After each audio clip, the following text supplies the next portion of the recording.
Dios les guarde, amados hermanos. Bienvenidos a su programa Mi Biblia Yo. Por acá les habla el pastor David Urelia. Y hoy vamos a poner fin a esta serie de 3 enseñanzas que hemos venido compartiendo, titulado Cuando el pecado te estalla en la cara. Ya pudimos ver 2 videos anteriores. En el primer video de esta serie o de esta miniserie estuvimos viendo cómo el pecado le estalló terriblemente en la cara a Acán, este personaje que ignoró que Dios lo sabía todo, este personaje que ignoró que el pecado trae terribles consecuencias. Y bueno, pudimos ver también cómo no solamente él, sino también sus hijos, su familia, también fue afectada por el pecado que terminó estallándole en la cara. Pero también en el último video también de esta serie pudimos ver también la vida del rey Saúl y aprendimos que a Saúl no solamente el pecado le estalló en la cara en una oportunidad, sino en 2 oportunidades, siendo la última pues la definitiva, la más fatal, que lo terminó llevando a la muerte. Y al igual que Acán, también por causa de los mismos pecados que abrazó también el rey Saúl, aún sus hijos también fueron partícipes de las terribles consecuencias. Es decir, hermanos, hasta este momento hemos venido viendo a través de esta serie, cuando el pecado te estalla en la cara, que definitivamente el pecado no es algo con lo cual tenemos que jugar. Y yo creo que es la firme intención de esta miniserie de 3 enseñanzas, que tanto creyentes como no creyentes puedan entender la letalidad, puedan entender la fatalidad de lo que significa ser esclavos del pecado, dejar que el pecado tome lugar en nuestras vidas. Y hoy vamos a terminar con una historia, pero del Nuevo Testamento. Vamos a terminar hoy viendo cómo a una pareja en el Nuevo Testamento también les estalló el pecado en la cara. Y esa pareja es el matrimonio de Ananías y Zafira. Esta pareja que cuando vemos en Hechos capítulo 5, vemos que en la naciente iglesia del Señor que tuvo lugar, pues tuvo inicio ahí en ese día del Pentecostés. En Hechos capítulo 2 vemos que la primera prédica arrojada por el apóstol Pedro, una prédica tremendamente confrontadora, una prédica tremendamente apegada a las escrituras, utilizando las escrituras del Antiguo Testamento, Pedro, para poder demostrar que a ese Cristo que habían crucificado los religiosos, los fariseos, pues Dios le había resucitado. Y no solamente que Dios le había resucitado, sino que Dios también le había hecho Señor y Cristo. Ante esa predicación, la respuesta de los hermanos que estaban ahí escuchando fue: ¿qué haremos? Y Pedro les dice: arrepiéntanse, bautícense y aprovechen la gracia. Y tal cual fue ese día, pues la gracia la aprovecharon un poco más de 3,000 personas, sumado ya a los 120 que también estaban ahí en el aposento alto esperando la venida del Espíritu Santo, que efectivamente sucedió. Podemos decir que la iglesia entonces issció con una membresía de aproximadamente 3,120 personas, pero la iglesia fue creciendo y creciendo de manera muy rápida, al punto tal que cuando llegamos a Hechos capítulo 4, ya la iglesia anda por las 5,000 personas, 5,000 convertidos en pocos días. Y aquí también podemos ver el tremendo poder que hay en la palabra de Dios. Cuando el evangelio es predicado verdaderamente, también hay gran crecimiento, pero crecimiento verdadero, con conversiones, con arrepentimiento. Pero en medio de esa situación, también la naciente iglesia experimentó algo que no se había visto tampoco en ningún momento de la historia, y es que hubo también una manifestación de coinonía increíble en medio de la iglesia, una manifestación de desprendimiento de lo material con el fin, con el propósito de ayudar a otros de la misma iglesia. Y allí podemos ver en Hechos capítulo 4, el versículo 32 en adelante nos dice: y la multitud de los que habían creído era de un corazón y un alma, y ninguno decía ser suyo propio nada de lo que poseía, sino que tenían todas las cosas en común. Y con gran poder los apóstoles daban testimonio de la resurrección del Señor Jesús, y abundante gracia era sobre todos ellos. Así que no había entre ellos ningún necesitado, porque todos los que poseían heredades o casas las vendían y traían el precio de lo vendido y lo ponían a los pies de los apóstoles, y se repartía a cada uno según su necesidad. Entonces José, a quien los apóstoles pusieron por sobrenombre Bernabé, que traducido es hijo de consolación, levita, natural de Chipre, como tenía una heredad, la vendió y trajo el precio y lo puso a los pies de los apóstoles. Y este es la manifestación de esa coinonía, de ese amor fraternal que les venía comentando que la iglesia empezó a experimentar en sus primeros inicios. No solamente que era conversiones, pero tremendas, bajo la dirección, bajo la convicción que producía el Espíritu Santo en el corazón de las personas, sino que los que habían creído, también en ellos se manifestaba el amor fraternal, el desprendimiento de lo material, con la finalidad de ayudar a aquellos que dentro de la iglesia tenían alguna necesidad. Y allí vemos palabras tan tremendas como: y los que habían creído eran de un corazón, y ninguno decía ser suyo propio nada de lo que poseía, sino que tenían todas las cosas en común. En el versículo 34 vemos que dice: así que no había entre ellos ningún necesitado. Y aquí la clave es: ¿por qué no había entre ellos ningún necesitado? Porque los hermanos que tenían bienes, que tenían posesiones, ellos vendían las posesiones que tenían, o algunas de las posesiones que ellos tenían. Los que tenían casas, a lo mejor casas extras, aparte de la que ellos tenían, vendían las casas, y el dinero de la venta de esos bienes ellos lo entregaban a los apóstoles como los primeros pastores de la iglesia en Jerusalén, y los apóstoles pues hacían una correcta administración, repartiendo esos recursos entre los miles y miles de hermanos que eran para ese momento, con la finalidad de que en medio de la iglesia no hubiera ninguna necesidad. Y esto era lo que estaba pasando en la naciente iglesia. Conversiones por cantidad bajo el poder de la palabra de Dios, pero también un despliegue de amor fraternal increíble, un desprendimiento de lo material para ayudar al hermano en la fe, que yo creo que de verdad a través de la historia muy poco se ha visto de manera tan original. Este desprendimiento, este amor fraternal tan pronunciado, tan evidente en la primera iglesia. Y a partir de allí es que aparece la pareja que les acabo de comentar, el matrimonio Ananías y Zafira, porque entonces el capítulo 5 ahora nos aparece con una palabra que dice pero.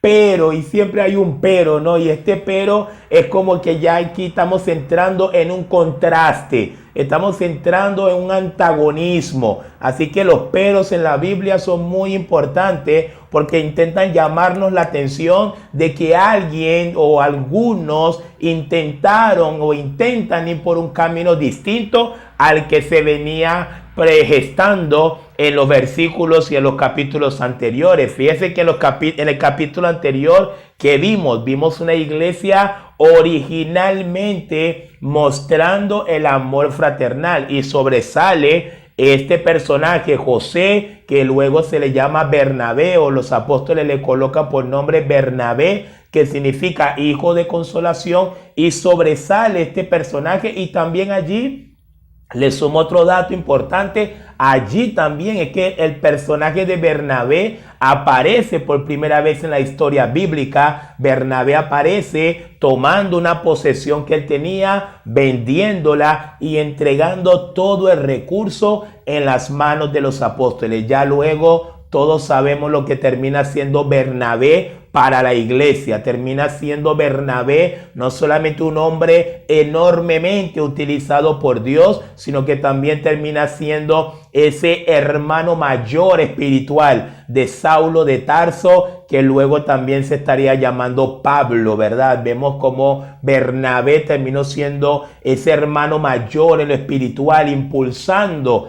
el ministerio del apóstol Pablo, y que bueno, obviamente todos sabemos la trascendencia que tuvo el apóstol Pablo para la iglesia e inclusive para nosotros los gentiles, que nos permitió también a través del evangelio conocer a Jesucristo. Así que llegamos al capítulo 5 y aparece de pronto este pero que ya marca contraste, y dice capítulo 5 versículo 1: pero cierto hombre llamado Ananías, con Zafira su mujer, vendió una heredad. Y acá brevemente quiero hacer una pequeña exégesis, ¿no?, de lo que es este versículo 1 y cómo la Biblia concibe la vida de ellos. Fíjense que la Biblia no reconoce a Ananías y a Zafira como ciertos hermanos, ciertos varones. No utiliza esta palabra. De hecho, la expresión cierto hombre da a entender que es como un factor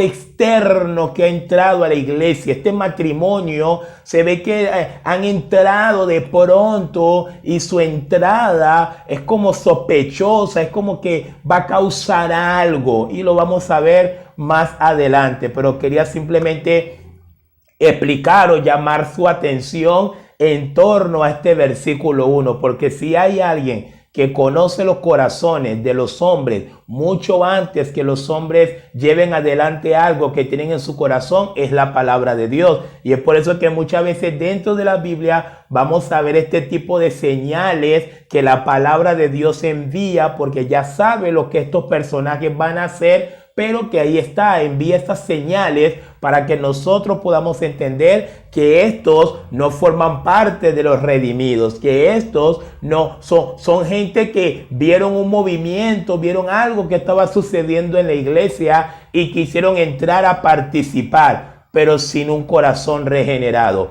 Y esta es la realidad de Ananías y Zafira. Sigo leyendo, versículo 2. Dice, bueno, voy a conectar el 1 con el 2 para que tenga más sentido para todos nosotros. Hechos 5:1 al 2 dice: pero cierto hombre llamado Ananías, con Zafira su mujer, vendió una heredad y sustrajo el precio, sabiéndolo también su mujer, y trayendo solo una parte, la puso a los pies de los apóstoles. Y acá quiero explicarle bien, y voy a utilizar la moneda dólar, ¿verdad?, como moneda de medición, para poder explicar un poquito qué fue lo que hicieron Ananías y Zafira. ¿Cuál fue el pecado de Ananías y Zafira en esta historia? Bueno, en realidad, para que se entienda, Ananías y Zafira, por tomar un ejemplo, tomaron la heredad o la posesión o la casa que ellos tenían, viendo ellos todo este movimiento de amor fraternal, de coinonía, de desprendimiento material de los hermanos de la iglesia. Ellos simplemente quisieron también emular eso. Ellos simplemente quisieron, bueno,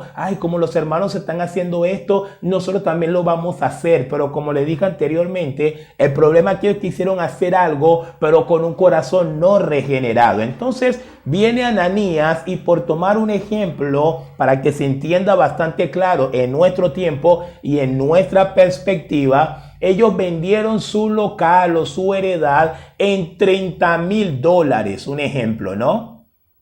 Lo vendieron en $30,000. Entonces, al vender ellos ese local en $30,000, lo correcto es que ellos tenían que llevarle los $30,000 a los pies de los apóstoles. Decirle, Pedro, Juan, aquí está. Vendí esta casa en $30,000 y estos $30,000 los entrego para ayudar a los hermanos más desposeídos de la iglesia. Porque fue lo que hizo Bernabé. Bernabé también tuvo una propiedad, supongamos un ejemplo, Bernabé vendió su casa en $50,000. Bueno, Bernabé integró totalmente, tomó los $50,000 y lo puso a los pies de los apóstoles. Pero, porque siempre hay un pero como el corazón de Ananías y Zafira no estaba regenerado, no era el mismo corazón de Bernabé, que sí era un regenerado, un verdadero cristiano. Ellos tratando de emular esa conducta cristiana, esa conducta piadosa, ellos tratando de emular ese amor fraternal que se estaba manifestando ampliamente en el seno de la iglesia. Resulta que cuando ellos venden la casa, el dinero llega a las manos de ellos. Ellos fueron seducidos por su carne. Sí, ellos fueron seducidos por la avaricia. ¿Por qué? Porque son todas estas cosas que se manifiestan en un corazón que todavía no ha sido regenerado. Ellos tuvieron la intención altruista, la intención humanista de ir a vender la casa, pero cuando llegan los $30,000 en la mano, todo lo que es la obra de la carne, este cuerpo, pues se manifestó en ellos. Se manifestó la avaricia, se manifestó la tacañería, se manifestó un montón de cosas. Y ellos dijeron, ay no, $30,000, ay no, llevar $30,000 a los pies de los apóstoles, no. Tengo una idea mejor, a lo mejor ellos se pusieron de acuerdo, tenemos una idea mejor. Vamos a decir que la casa lo vendimos en $10,000. No le digas a nadie que la casa lo vendimos en $30,000, Zafira, por favor. Vamos a decirle que la casa lo vendimos en $10,000, llevamos $10,000, quedamos bien con los hermanos, entramos en ese círculo de amor fraternal y de coinonía tan lindo que hay en la iglesia. Y nos quedamos con nuestros $20,000 escondiditos para nosotros. ¿Sí entiende? Esto fue lo que intentaron hacer Ananías y Zafira. Por eso que el versículo 2 dice, y sustrajo del precio. Le quitó al precio para quedarse con una gran parte de la venta. Ahora, el versículo 3 es donde vamos a ver cómo el pecado, en primer lugar, le estalla en la cara a Ananías, al esposo. El pecado le estalla en la cara a este hombre que también, al igual que Acán y al igual que Saúl, pensaron que Dios no ve. Pensaron que Dios no conoce los corazones. Pensaron que si engañaban a Pedro, también engañaban a Dios. Si engañaban a Juan, también engañaban a Dios. Error. Y ese mismo error también lo cometen muchos el día de hoy en las iglesias, ¿sí o no? Ese mismo error lo cometen muchos también dentro de la iglesia. Muchos dentro de la iglesia quieren fingir amor fraternal. Más adelante el apóstol Pablo nos va a decir en Romanos, nos va a decir, y el amor fraternal no fingido. El amor fraternal no fingido, porque sí, estas realidades pasan dentro de la iglesia del Señor. Hay gente que entra y trata de fingir amor fraternal, trata de fingir coinonía, trata de fingir que ama a los hermanos. Pero la verdad bíblica es que ningún corazón que no ha sido regenerado no puede experimentar el amor fraternal. El amor fraternal es un fruto, es un resultado de la obra del Espíritu Santo en la vida de un creyente. Es decir, todo aquel que no ha nacido de nuevo, todo aquel que realmente no está en Cristo verdaderamente, no puede experimentar verdadero amor fraternal. Fíjese que, para muestra un botón, ¿cómo fue tan fácil para Bernabé? Bernabé no tuvo ningún problema, su corazón no tuvo ningún inconveniente, vendió su casa en $50,000 y los agarró íntegro y completico y lo puso a los pies de los apóstoles. ¿Por qué? Porque el corazón de Bernabé sí estaba regenerado, sí estaba transformado por el poder de Jesucristo y del Evangelio. El corazón de Ananías y Zafiras no. Y es por eso que para ellos fue bastante difícil entregar íntegro y completo el dinero que habían vendido la casa, que ellos mismos lo quisieron vender. Y lo que vamos a ver aquí en el versículo 3, cuando le estalla el pecado en la cara a Ananías. Versículo 3 dice: y dijo Pedro: Ananías, ¿por qué llenó Satanás tu corazón para que mintieses al Espíritu Santo y sustrajeses del precio de la heredad? Versículo 4. Reteniéndola, ¿no se te quedaba a ti? Y vendida, ¿no estaba en tu poder? ¿Por qué pusiste esto en tu corazón? No has mentido a los hombres, sino a Dios has mentido. Y acá tenemos algunas enseñanzas importantes en torno a la confrontación que Pedro le hace a Ananías, porque cuando Ananías llega, trae los $10,000, automáticamente ya el Espíritu Santo, el Espíritu de Dios, le hace saber a Pedro lo que Ananías acaba de realizar, la mentira que Ananías acaba de fraguar. Y quiero decirles que el primer juicio de Dios sobre la iglesia, sobre su iglesia naciente, vino por causa de la avaricia y de la mentira. La avaricia y la mentira son los que causaron el primer juicio de Dios sobre su iglesia. Así como en los días de Noé, el primer diluvio vino porque los hijos de Dios se corrompieron con la generación pagana que había en aquella época. Así también aquí en la naciente iglesia de Jesucristo, el primer juicio de Dios sobre la iglesia vino por la avaricia y por la mentira. Y quiero decirle hasta este punto que yo creo que el Señor no ha parado de juzgar por esos dos pecados dentro de su iglesia. Porque si hay algo que la iglesia ha mostrado a través de los años, es que está lleno de gente avariciosa. Ahora, no digo cristianos, porque yo sé que no son cristianos, pero sí hay mucha gente enquistados en el cristianismo que son avariciosos. Pero también la iglesia del Señor, a través de los tiempos y en este tiempo mucho más aún, está llena de mentirosos, gente mintiendo descaradamente, pastores mintiendo descaradamente, líderes mintiendo descaradamente, porque luego lo descubren. Luego lo descubren en fornicación, en adulterio, lo descubren acostándose con la esposa de otro. Y bueno, y cuando lo descubren, ¿qué significa todo eso? Que estuvieron viviendo una vida de mentira, una vida falsa, hipócritas, como bien diría el Señor. Tenían máscara de ser cristianos, pero verdaderamente no eran ningunos cristianos. Y es lo que le está pasando acá a Ananías. Pedro lo está desnudando literalmente. Pedro dice: no, Ananías, tu gesto de bondad hipócrita acá no va a ser recibido. Y Pedro le va a decir: Ananías, en primer lugar quiero que sepas que la casa era tuya. Tú no tenías ninguna obligación de vender tu propiedad. Y acá tenemos un principio bastante importante, hermanos, que no lo puedo dejar pasar por alto, porque yo creo que esto también va a servir para abrirle los ojos a mucha gente que están manipulando, están engañando y están estafando, sobre todo en este tiempo. Desde que la iglesia del Señor nació, en Hechos capítulo 2, hermanos, nunca la iglesia ha pedido recursos de manera obligatoria. Lo voy a repetir nuevamente porque capaz que algunos no lo entendieron bien. Desde que la iglesia del Señor nació, en Hechos capítulo 2, nunca la iglesia que tenemos registrado en las Escrituras, nunca ha pedido ofrenda o dádivas de manera obligatoria. No. Así que ese tema que el día de hoy algunas iglesias, hay iglesias que viven vendiendo la idea que el diezmo es obligatorio.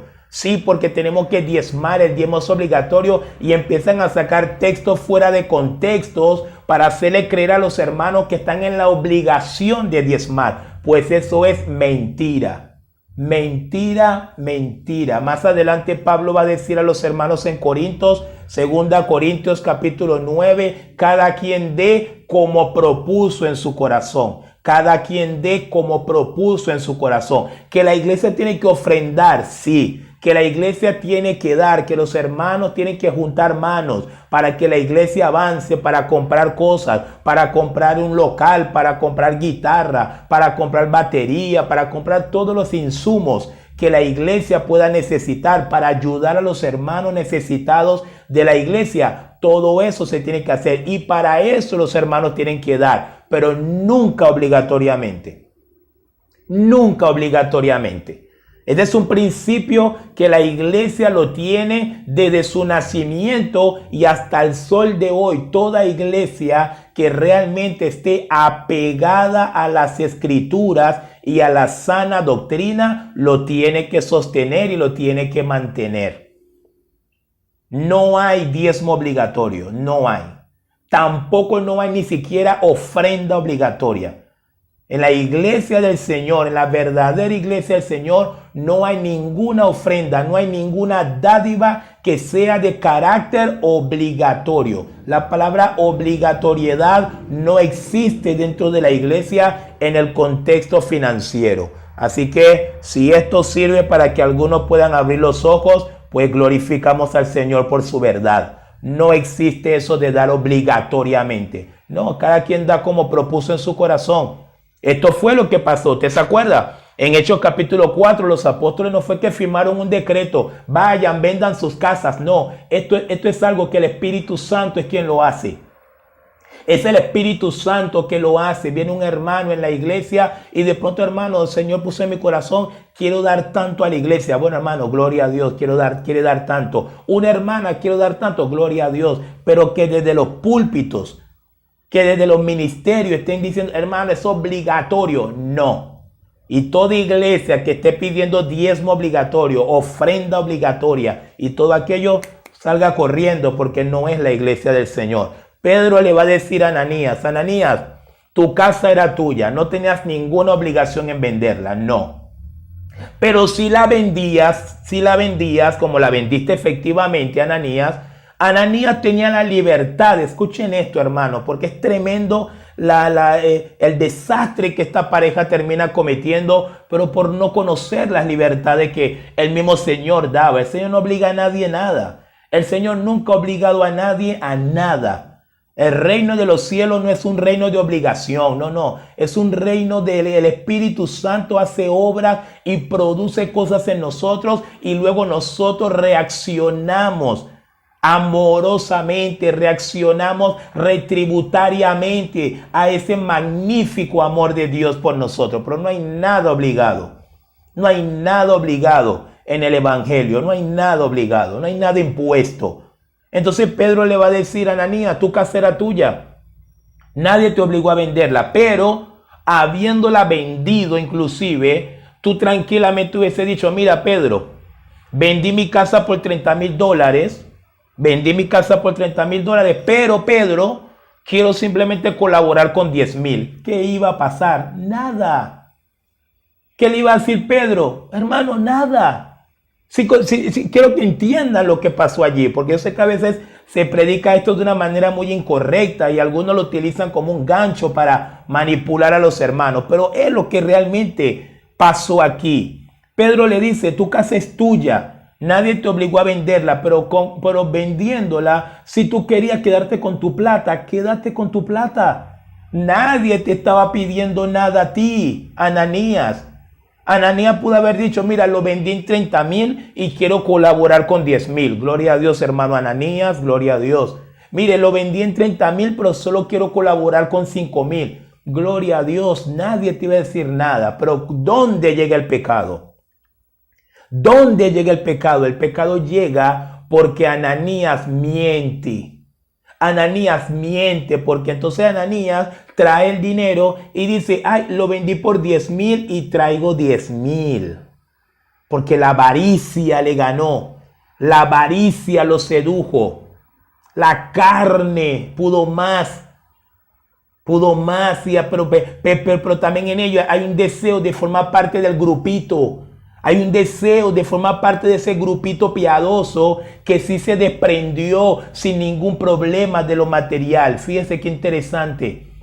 Algo que pasa mucho el día de hoy. La gente llega a la iglesia y le encanta el movimiento de la iglesia. Le encanta cómo las cosas se dan dentro de un contexto de un local, de una iglesia. Y quieren formar parte de esto. Le encanta todo lo que está pasando. Pero si no tienen un corazón regenerado, no van a poder reaccionar. No van a poder actuar como si verdaderamente actúa aquel que sí ha sido transformado por Cristo. Es decir, Pedro le va a decir a Ananías, ¿por qué Satanás puso esto en tu corazón? Porque Satanás te incitó a mentir y a decir que lo habías vendido a un precio que no lo vendiste solo para quedarte con una parte que de por sí era tuya. Nadie te estaba obligando a entregarlo al ministerio. Lamentablemente Satanás llenó el corazón de Ananías. Ananías termina pecando y bueno, todo pecado sí trae consecuencias. Y le estalló el pecado entonces en la cara a Ananías. El versículo 4, Pedro va a decir, porque pusiste esto en tu corazón, no has mentido a los hombres. Ananías, no me mentiste a mí. Yo no soy nada. Yo ni siquiera supe lo que tú habías hecho. El Espíritu Santo es que me está dando esta información. Ahora, no me mentiste a mí, Ananías. Tu problema no es conmigo, Ananías. Tu problema es con Dios. Mentiste fue a Dios porque Dios lo ve todo. Dios lo sabe todo y Dios lo conoce todo. Dios sabe cuando tú estabas hablando con tu esposa y poniéndose de acuerdo, no vamos a decir que lo vendimos por $10,000 cuando lo habías vendido por 30,000. Hermano, y aprovecho en este momento y quiero llamarles a una reflexión. No juegue con Dios, Dios lo ve todo. Dios lo conoce todo, sí, donde nadie te ve, donde el pastor no te ve, donde la familia no te ve, donde los hijos no te ven, Dios te ve. Dios lo sabe todo, Dios sabe realmente lo que hay en tu corazón. Cuando estás en la iglesia, cuando estás sirviendo, cuando supuestamente estás haciendo obras de amor o mostrando amor fraternal, Dios sabe si es real o simplemente estás fingiendo. O simplemente eres un Ananías o una Zafira más enquistado en el cristianismo. Y Ananías, luego que Pedro le dice estas palabras, versículo 5 dice, al oír Ananías estas palabras, cayó, le dio un infarto. Cayó y expiró y vino un gran temor sobre todos los que lo oyeron. El primer juicio de Dios a la iglesia. Ananías mintió, Ananías cedió ante la avaricia. Y Pedro le dijo, no has mentido a los hombres, has mentido a Dios. Automáticamente Ananías escuchó como el pecado le estaba estallando en la cara, vino la consecuencia del pecado. Porque Romanos 6:23 luego dice, porque la paga del pecado, ¿qué es? Muerte. Y ahí murió Ananías. Probablemente creemos que le dio un infarto y ¡pum! Murió. Pero pasan 3 horas. Vienen unos jóvenes, sacan el cuerpo de Ananías, se lo llevan a enterrarlo, pasan 3 horas y viene la esposa de Ananías, Zafira, la hermana Zafira. Viene la esposa de Ananías y la esposa entra en la comunidad cristiana y cuando entra, versículo 6, el versículo 8, cuando ella entra, pasa un lapso de 3 horas, Pedro le va a hacer a ella una pregunta. Entonces Pedro le dijo, dime, ¿vendieron la casa en $10,000, Zafira? Y Zafira, como ya había confabulado con Ananías, pero ella no sabe que ya el pecado le estalló en la cara a Ananías. Ella no sabe que ella es viuda. Ya ella es viuda y no lo sabe. Porque su esposo murió por tratar de jugar con Dios, pero ella no lo sabe. Entonces Pedro le dice, a ver, Zafira, cuéntame. ¿Vendieron la casa por $10,000? Y ella dijo, sí, pastor. sí, pastor, por $10,000 lo vendimos, pastor. Qué interesante estas historias y cuán similitud hay en estas historias de la Biblia con lo que vive el mundo cristiano el día de hoy, ¿no? Se parece tanto a lo que vivimos el día de hoy, en el cristianismo del siglo XXI, diluido, alejado de la santidad. Todo aquel que organiza una mentira como lo hizo este matrimonio, son gente que está muy lejos de la vida de santidad. Y hoy en día pasa lo mismo, porque yo veo, hermanos, observo que la iglesia de este tiempo cada día está más lejos de la santidad. Cada día está más lejos del camino de la santidad que dice Isaías. Y es por eso que dentro de la iglesia en este tiempo, cualquier pecado horrible que usted encuentra en el mundo, no lo dude, también lo encuentra en la iglesia. También lo consigue dentro de la iglesia. Los pecados más horribles, los pecados más sonados, los pecados con peores consecuencias que usted ve en el mundo, también se ven en la iglesia en este tiempo. Porque la iglesia no quiere volver a la palabra. La iglesia no quiere volver a la santidad. Los movimientos cristianos, lo único que le interesa es amasar dinero. Lo único que le interesa es hacer terapia domingo a domingo con los hermanos, pero no les predican el evangelio. No les predican la verdad. No les predican que el pecado trae consecuencias. Que el pecado tarde o temprano, si juegas con ella, te va a estallar en la cara como una bomba. Te va a estallar en la cara. Y las consecuencias son terribles, son innumerables. Y para eso vino Cristo. Cristo vino para que nosotros seamos libres de la esclavitud del pecado. Y todo aquel que ha creído en Cristo como Señor y Salvador tiene poder para vencer el pecado. Pero tiene que creer, tiene que haberte arrepentido, tiene que someter tu vida a la palabra de Dios, a Cristo mismo, para que el pecado deje de estallarte en la cara cada rato. Hay cristianos que no salen de una. O hay gente en la iglesia, si realmente pudiésemos decirlo así, que no sale de una, no sale de un conflicto, no sale de un problema. Y muchas veces es porque hay pecados ocultos allí. No decimos que los problemas no están. Sí, hay problemas en la vida. Hay problemas en el día a día. Tenemos un mundo muy complicado. Pero también a veces los problemas que están padeciendo algunos son de pequeñas zorritas que están allí. Pequeñas mentiritas como la de Ananías. Ay, pero imagínate que es una mentirita blanca. Para Dios no hay mentirita blanca. Para Dios no existe mentirita. Para Dios existe mentira. No hay mentirita, porque a veces lo ponemos chiquitico y es como para minimizar las consecuencias. No. Vamos a ver lo que le pasa a Zafira para finalizar. Pedro le dice, ¿vendieron la heredad en tanto? Sí, pastor, lo vendimos en tanto. Y el versículo 9, Pedro le va a decir, y Pedro le dijo, ¿por qué convinisteis en tentar al Espíritu del Señor? He aquí a la puerta los pies de los que han sepultado a tu marido y te sacarán a ti. Pedro le dice, ¿pero por qué, Zafira?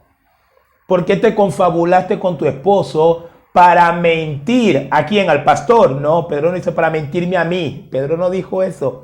Pedro no dijo para mentir a la iglesia. No, Pedro no dijo eso. Versículo 9, Pedro dice, ¿por qué te confabulaste con tu esposo para mentir al Espíritu del Señor? Qué interesante.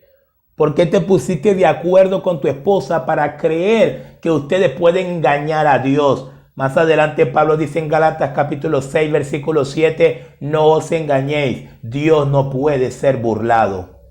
No os engañéis, Dios no puede ser burlado. Pastor, director de alabanza, músico, baterista, guitarrista, predicador, misionero, no os engañéis. Dios no puede ser burlado. Sirve para mí, es una advertencia para mí y también es una advertencia para ti. Dios no puede ser burlado. Y el versículo 10 dice, apenas Pedro terminó de hablarle y de darle esa sentencia, versículo 10 dice, al instante ella cayó a los pies de él y expiró. Y cuando entraron los jóvenes, la hallaron muerta y la sacaron y la sepultaron junto a su marido. También a Zafira le estalló el pecado en la cara. Y así, mis hermanos, cerramos esta miniserie de 3 enseñanzas en donde pudimos observar la gravedad del pecado, donde pudimos observar la letalidad del pecado, donde pudimos observar que con el pecado no se puede jugar, hermano. No se puede jugar, hermano. No sigas destruyendo su vida por estar abrazando al pecado. El pecado es como abrazar un cactus. Si ve estos árboles que están en los desiertos, estas ramas que están en los desiertos se llaman cactus y tienen pullas, te pullan, te hacen heridas. Pero hay mucha gente que quiere ver el pecado como ese cactus y quiere abrazarlo, los está hiriendo, los está matando, los está destruyendo, pero no quieren soltar el pecado. Pues al terminar esta serie yo te invito, suelta el pecado. Despójate del peso del pecado para que puedas correr la carrera con paciencia, puesto los ojos en Jesús. Haz una profesión de fe verdadera. Si no has creído en Cristo, este es tu momento de arrepentirte. Este es tu momento de decir, Señor, quiero librarme de las ataduras del pecado. Porque luego el Señor dice en Juan capítulo 8, todo aquel que comete pecado, esclavo es del pecado. Pero si el Hijo del Hombre os libertare, seréis verdaderamente libres. Solo Cristo, hermanos, nos puede liberar verdaderamente del pecado. Así que espero que esta serie haya sido de reflexión, pero también que haya sido de exhortación para animarle a dar un paso de valentía, un paso de vivir en la santidad que Dios demanda y librarse de todas las ataduras del pecado, hermanos. El pecado no sirve, el pecado no te va a ayudar, te puede ayudar hoy, te va a matar mañana. El pecado te va a llevar a lugares que nunca pensaste llegar. El pecado te va a hacer ver cosas que nunca pensaste ver. Y el pecado te va a colocar en lugares que nunca pensaste estar. Así que hay que tener mucho cuidado. No abracemos más el pecado. Pastor.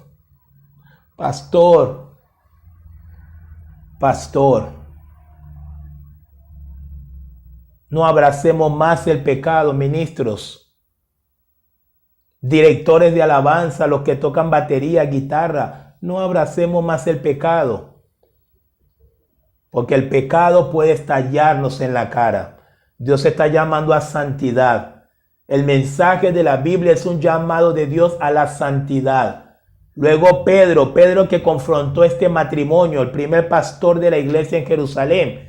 Luego más adelante Pedro va a escribir en su epístola primera de Pedro capítulo 1 versículo 15. Pedro va a decir, sed santo, porque yo soy santo, dice el Señor. Y luego Pedro también nos va a seguir instruyendo, sed santos en toda vuestra manera de vivir. No en algunas maneras, sed santos en toda vuestra manera de vivir. La única manera que el pecado no le estalle en la cara, mi amado hermano, mi amada hermana, es que usted emprenda el camino que Dios ha destinado para todo aquel que cree en Él. El camino de la santidad en toda nuestra manera de vivir. Y así terminamos, hermanos. Ya nos veremos en una próxima enseñanza, en una próxima serie, si así el Señor nos lo permite. El pastor David Urelia les acaba de hablar y nos vemos en otro video.